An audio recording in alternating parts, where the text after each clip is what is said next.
அடுத்த ஒரு 3வது பரிகாரம் என்னன்னு கேட்டீங்கன்னா, ஒரு வெள்ளை துணியில அதே கல்லுப்பு ஒரு கைப்பிடி போட்டுக்கோங்க.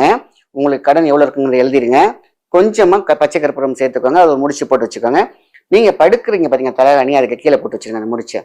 ஸோ இது மாதிரி ஒரு 3 days கழிச்சு நீங்க என்ன பண்றீங்க, உங்க பக்கெட்ல தண்ணி இருக்கும் பாத்தீங்களா, அப்படி போட்டுருங்க. அப்படி போடும் பொழுது இந்த உப்பு கரைய மாதிரி என் கடனும் கரைய வேண்டும். எப்படி இந்த உப்பு கரையிறது போல் என் கடனும் கரைய வேண்டும். ஏன்னா இந்த துணி முடிச்சுல கல்லுப்பு இருக்கு. நீங்க ஒரு பேப்பர்ல எழுதி வச்சிருப்பீங்க பாத்தீங்கன்னா, இவ்வளவு கடன் தீரணும் அந்த வார்த்தை இருக்கு, பிளஸ் பச்சை கற்பூரம் இருக்கு. இதெல்லாம் சேர்ந்து உங்களுடைய எண்ணத்திற்கும் உங்களுடைய எனர்ஜிக்கும் அது கொடுக்கும். 3 நாள் நீங்க தலைவாணி கடியில் வச்சிருக்கீங்க பாருங்க. நீங்க தூங்கும் பொழுது உங்களோட வேவ்ஸ் அண்ட் ரேடியேஷன்ஸ், உங்களுடைய தாட்ஸ் இது எல்லாமே பதியும்.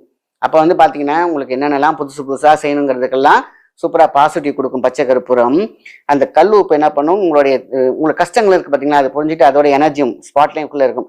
அப்ப நீங்க இது போடும் பொழுது தண்ணியில கரைஞ்சிடும். அந்த தண்ணியை எடுத்து நம்ம ஏதாவது செடி காய்கள் வந்து குப்பையில ஊற்றினாலும் சரி, ஆக வந்து வேஸ்ட் வந்து எது வேணாலும் ஊற்றலாம், இதுல எங்க வேணாலும் ஊற்றலாம்.